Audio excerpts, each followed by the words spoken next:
Entonces, en esta bisagra, este periodo que desde la historiografía de tintes clasicistas, que plantea una visión negativa de estos 1000 años de la historia, esta visión como que se instala desde el Renacimiento como medida de toda concepción de belleza, de toda definición de lo que es y no es arte.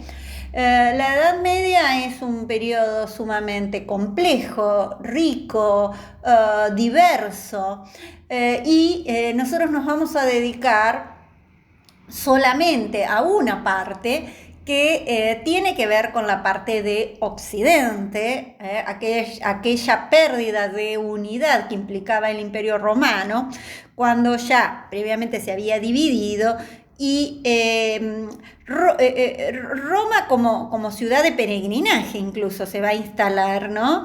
Pero vamos a tener los primeros años, la primera época de la Edad Media, que tiene que ver con toda esta atomización de poder, decíamos, con toda esta ruptura de la unidad política, de la unidad territorial, de un clima de mucha inseguridad en esa gran cantidad de vías, de caminos, de comunicación que existía durante la época imperial. Todo ello se va a ir tendiendo a perder y va a haber una tendencia a un abandono de las ciudades, abandono de esa vida urbanística que veíamos en Roma, y pequeñas comunidades en las que se van formando las estructuras feudales.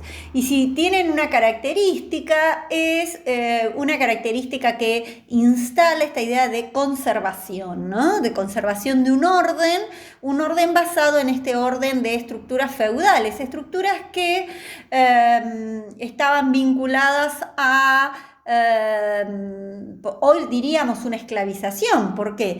Porque a cambio de la protección de poder vivir en este enclave que era el castillo medieval, como un enclave defensivo, ante una inseguridad que permitía controlar y defender el territorio, quienes no poseían esta propiedad de la tierra y esta posibilidad de brindar seguridad, entregaban su trabajo a costa de ello, ¿no? Entonces no había dinero, no había pago, no existía esto, ¿no? Es una economía de trueque.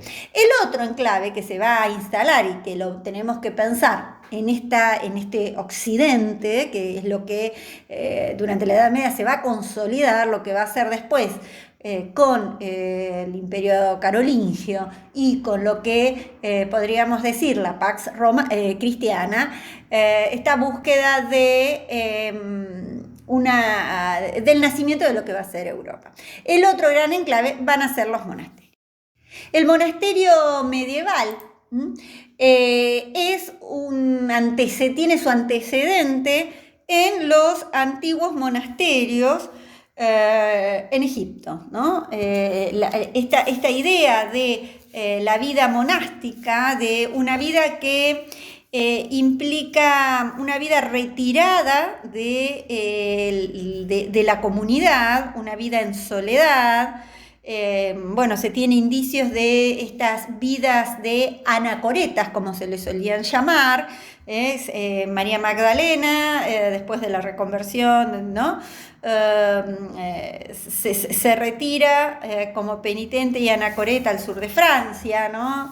Pero en donde vamos a tener todo este desarrollo de esto que podríamos decir, los primeros anacoretas. Anacoreta viene justamente, alude al término de anajoreo, o sea, retirarse, apartarse, ¿no? Abandonar este mundo e irse a vivir en el desierto. No significa que se iban al Sahara, ¿no? Sino que se iban a vivir apartados de la gente, ¿no? Esa era su búsqueda, ¿no? Anacoretas, eremitas, ¿no? Se lo llamaban. San Pablo, el ermitaño, así era como se lo solía llamar, en toda esta zona, y les dejo, del Egipto cristiano, ¿no? Es decir, todavía es un Egipto en donde lo que hoy sería Egipto, vamos a tener manifestaciones de estos primeros cristianos que buscan dedicarse con una vida sumamente austera y dedicar su vida a Dios. San Antonio de Egipto, cuya biografía está escrita por San Atanasio, se consolida como una especie de guía, porque una vez que se iban, se retiraban, muchos otros los seguían. Entonces, bueno, ahí aparece esta tensión entre vivir solo, pero aparecen otros que también querían vivir solos. En el caso de las mujeres, bueno, la hermana de San Antonio también se retira y se consolidan lo que son las casas de las vírgenes consagradas.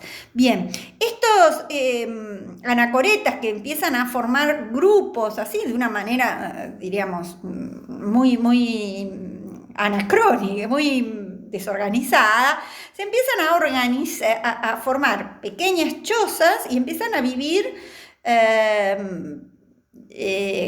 juntos pero separados, ¿no? Valga la contradicción. Es decir, no había una regla, no había un orden.